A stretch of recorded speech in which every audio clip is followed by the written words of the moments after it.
In front of us here is where was the site of the first Canberra golf course and the racecourse. And the golf course went around the racecourse, and races were held on Saturdays, and the golf was on Sunday. They couldn't do two together because a couple of the fairways went right across the racetrack. I believe inside the racecourse there was a football field, Australian rules football, rugby, soccer, and a couple of cricket pitches. The federal golf course, of course, was there, and they moved in latter years. They had all sand greens and that around the racecourse area, which you'll see on the illustrations there.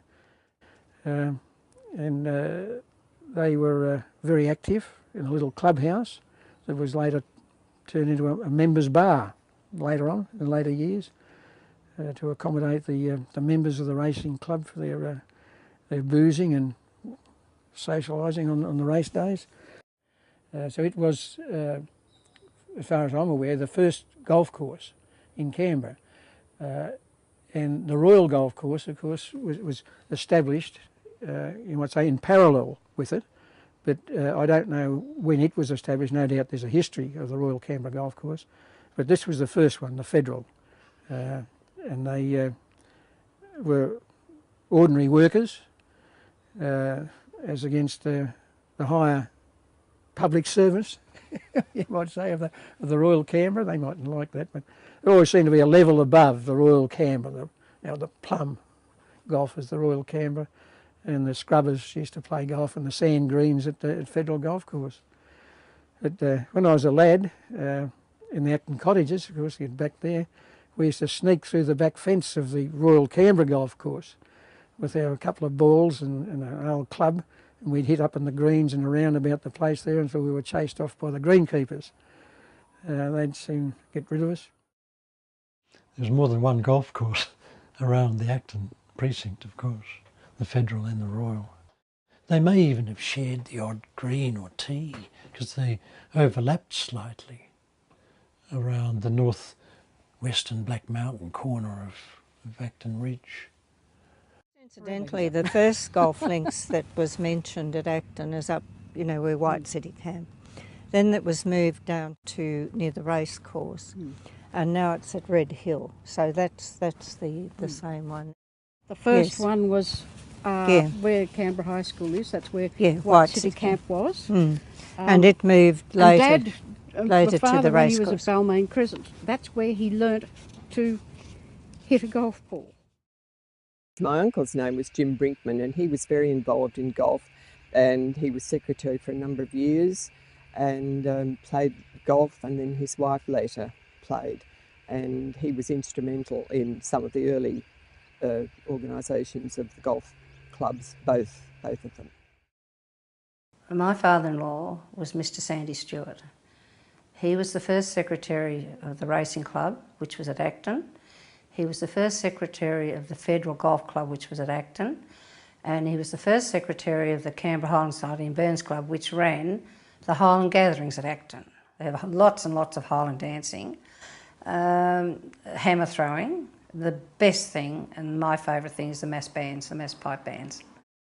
I know that they started in about 1925 by the Burns Club. And most of the people involved in the Burns Club were on the committee of the racing club. And that's how they worked so well together, getting things done, getting things made. And they even talk about rolling the inside the track, not the outside of the racetrack, rolling in the middle so that the dancers and the pipe band could march without falling in holes and things like that. The Scottish community ran all these things. The Scottish community were people who had not long been out from Scotland, all young married men. They ran these functions, just a handful of them, voluntary. Their wives worked along beside them at all race meetings, which was every second Saturday. They did the catering in a little tin shed at Acton Racecourse. And the first lot of money that they raised in 3 Highland gatherings was over £1,000, and that was that went to the Tilapia Park School for a piano.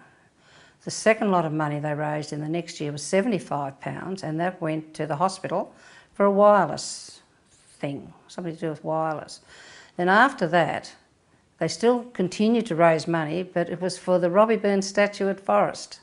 I think that was built about 1934, and then things stopped because of wars and things, and then they kept working, and they built the Burns Club at Forest, the old Burns Club. And they still kept having Highland gatherings and race meetings and catering, and wonderful. Highland games I can remember at the old racecourse, going there as a young boy. I can remember them dancing a lot at big ceremonial occasions. They were rich in variety of sporting events, lugging great stones and throwing hammers and tree trunks. And when you go there and you hear them adopt Robbie Burns' brogue or recite his poems or so on, they're a very strong character. And a lot of the stations in the region were founded by dour Scots who had great endurance and versatility, resilience to run sheep runs in difficult climatic conditions. So yeah, they had a big presence, and Acton was a focus of many of their activities. I recall going to the racecourse on what's the Scottish Day of celebration? The Highland Day. And in the middle of the racecourse was many sporting activities, a stage or a platform with cross swords out, and they'd jump in and out of them, and all the girls in their kilts and whatever. They never seemed to get above their knees in those days, I don't know. Did I tell you about the Guides and the Scouts used to sometimes have sports days there?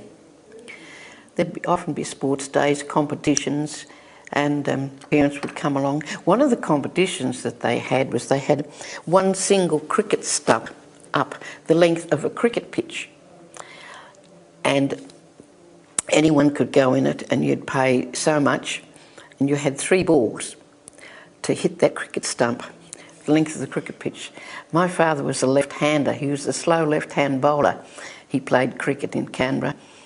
The first time he touched the side of the stump, but it didn't fall over. Second time he hit it right out, and the third time he hit it again.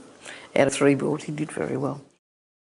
I can't actually say that I have seen them, but I was aware that there were concrete cricket pitches on the inside the racecourse, so that it could in fact double up for other community uses, which is probably, even by today's standards, not a bad idea.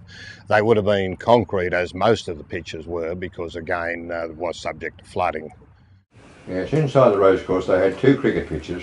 They were concrete ones, so they were, it wasn't easy to bat on them.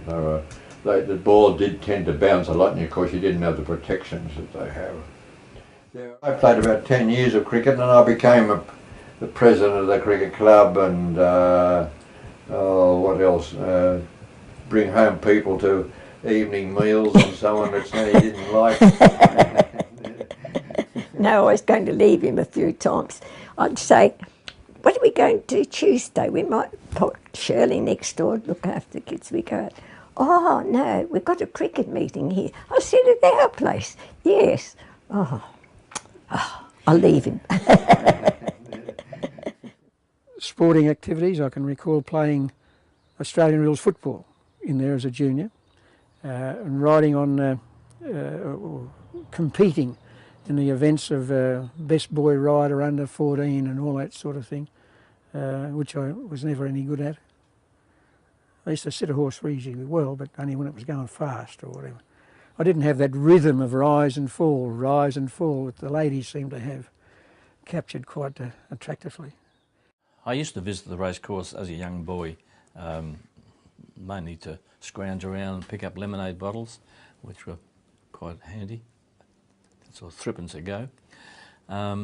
and occasionally you used to pick up the odd coin in the dust or the note, but we weren't allowed there, I don't think. But we used to sneak in through a fence.